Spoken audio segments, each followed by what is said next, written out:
All right. I wanted to do this for a while. First, before I dive in, let me apologize for the angle and the fact that I'm recording this while I'm driving. My wife would not be happy with that. But this is mainly just because I wanted to do this over my lunch break. I wanted to get something out ASAP. And there's been just a lot of things lately that I've expected to happen that haven't happened for various reasons. But today, one of the things that I was anticipating did happen, and I kind of knew it was going to happen. They had this giant luncheon at work. You know, everybody came in for it, which is fine. I've worked at jobs that have done that before. That's nothing new, but this was a newer job to me. I've only worked there about 7 months, and suffice it to say, I don't know a ton of people. I mean, I know some, not everyone, certainly not everyone, but not a lot either. So it got awkward fast. I think that I handled it mostly well, but it did get awkward pretty fast. Because this was like they wanted everybody in the office, and pretty much everybody was in the office. There was a meeting to kick things off, which went fine. You know, you were just watching people present. That's easy enough. But then after that, it's like, because in my department and in a lot of departments, there's only one person in a week.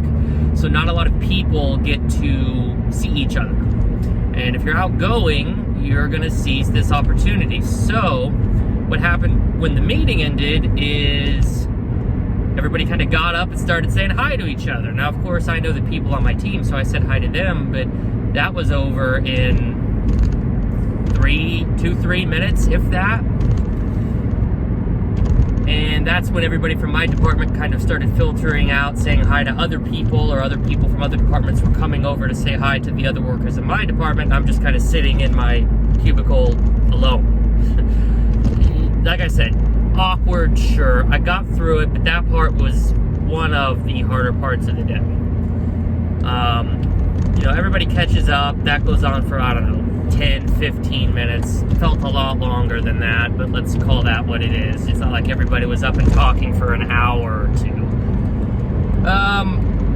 And then the activities started. Now, they had been pushing this all week, like there were going to be activities and stuff. I kind of figured they were going to be optional, and one of them was, but these other team building exercises, like they had this little bingo board that had like things on it, like introduce yourself to somebody you don't know, or you know, go up to a person in management who you don't report to and talk to them about the job. Like that type of stuff I don't feel comfortable doing. I forced myself to do a couple things on the bingo board, but I wasn't that made me pretty uncomfortable. And the fact that they kept pushing you, like there were emails and reminders coming out like every freaking hour, pushing you to do this bingo board. I'm not gonna bash the activities or the exercises. There was also a group activity within our team where they gave us a scenario and we had to kind of like delegate fake tasks out based on individual strengths and things like that. That was awkward too. You know, that not nearly as awkward as the bingo thing. Sorry if the camera's shaking. My car is older and it shakes when I drive. Main point I'm trying to emphasize here, though, is that there were some surprises along the way. Now, looking back, is it good that I pushed myself a little bit? Sure. But in the moment, it felt like, oh my God, what am I going to do? How am I going to do this? And it was kind of constant throughout the day that other people would come up to my department, talk to everyone else, you know, et cetera, et cetera. To their credit, my team did involve me, and I really pushed myself to try to be involved in the conversations, even if it was just like an agreement sentiment, like yeah, or uh-huh, or oh, okay. Even little stuff like that, I feel like, is probably helpful because I'm like speaking up, so to speak. You know, not the best choice of words, but I'm at least I'm acknowledging, you know, I'm not just sitting there in silence. So conclusively, like if I was to wrap up the whole day, it definitely wasn't great. You know, there were multiple awkward moments. There were multiple times when I was like, dude, I just want to go home. But along with that, you know, now that it's over, I'm glad that I did it. And it can be hard to separate yourself. Like before I was on the medication or whatever, I'd probably be rewinding every interaction I had with everybody for the rest of tonight and a good chunk of the rest of the week. And I'm probably still going to do that a little bit. I'm not on the perfect dosage of the medication. I'm still figuring that out. That's a process. But I'm at least not going to obsess over it. Like what happened. It wasn't terrible. Even if it was terrible, it could have been a whole lot worse. And we move on. It's done. It's over with. You know? I think the main takeaway, if there is one, actually I think I would rephrase that as saying 2 lessons that I'm really learning this year. I did another video on one of them. The other one was to stop expecting things to go to plan or whenever you think they're going to happen, because plans change, life changes. Hang on a second. Merge, and then I gotta merge again. So life happens, and plans are fickle. And you know, if you can plan on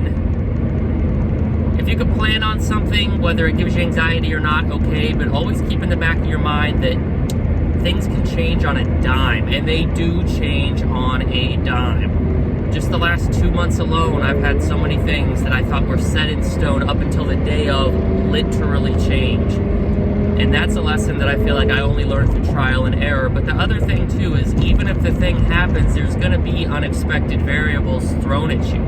Because no matter how badly my brain wants to sit down and script an entire series of events, and no matter how badly I want to stand here or sit here and have a response prepared for everything and know exactly how everybody else is going to react, and I can feel secure and maybe even a little confident in how I'm going to respond to certain things. You can't control other people, and it's, I would argue, unless you have, you know, psychological education, it's difficult to predict other people.